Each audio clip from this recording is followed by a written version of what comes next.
humans, my name is Dale Kingsmill. This is part 7 of my 8-part series for Immortal Conquest. Immortal Conquest is a mobile strategy game with a huge emphasis on mythological aspects and characters. They have sponsored this series, and for today's episode I'm going to be looking at the Gaia hero cards that you, yes you, have picked over the last 6 weeks. You've all been leaving comments underneath videos telling me which of the Gaia cards you want me to tell you a little bit about, and today is that day. We have a lot to get through today, so let's talk about Gaia. Yes, the first of your picks is Gaia, the Titan goddess. In the beginning of Greek mythology, Gaia is all there was. She wasn't just the goddess of the earth, but was also the earth itself. As a mythological figure, Gaia is the protective and vengeful mother of basically everyone. She was the mother of all of the other Titan gods, the mother of all the Cyclopses, the mother of the 100-handed giants, and that's kind of where the tension in her story comes from. See,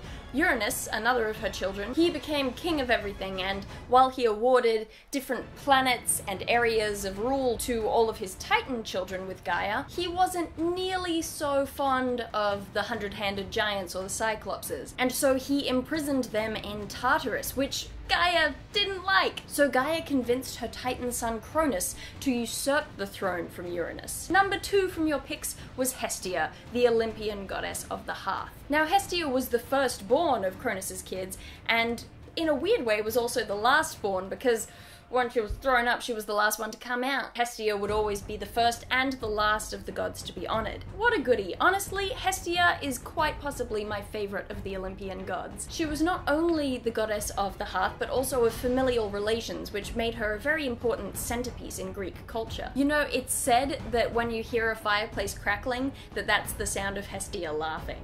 How cute is that? In the very early days of Olympian rule over Greece, both Poseidon and Apollo are said to have sought after Hestia as their consort. But Hestia requested of Zeus that she be allowed to remain a virgin goddess, and so she did. Interestingly, when Dionysus was added to the Greek pantheon much later, Hestia stepped down and allowed him to take her throne among the 12 prime Olympians. I like to think that this was her way of refusing to engage in ridiculous Olympian nonsense any longer. So she just stopped associating with them and now instead wanders the mortal realm, basically couch surfing, because everyone is willing to give her a place to stay because everyone loves her. And finally, your most popular choice for this video, Bastet, the perfumed protector of Egyptian mythology. Bast or Bastet was originally a lioness, warrior, goddess of the sun. She was a fierce protector of Ra, and along with the other lioness goddesses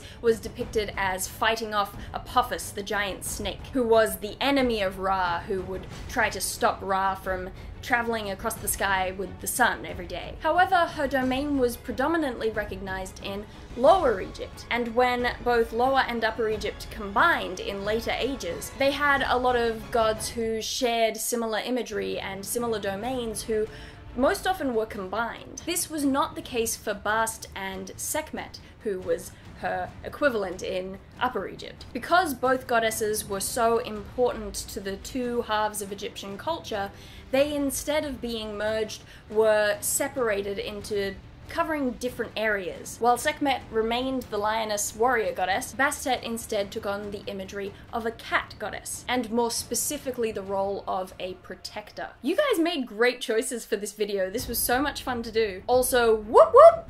Girl gods represent! As I mentioned before, this video is part of a series sponsored by Immortal Conquest. They've been running a specific event over the last couple months, the Nerds versus Vets battle, and whichever team manages to secure the city of Delphi by the end of the contest will get to choose a charity to which Immortal Conquest is going to donate $15,000. If you've been following along, the Vets have been kicking some serious nerd butt. Come on nerds, we can do it. We have covered so many different Gaia cards over this series. Next week is the final episode in this series. You don't want to miss it. Make sure you tune in. Apart from that, I do believe that's it. I'm done. I'll see you some other time.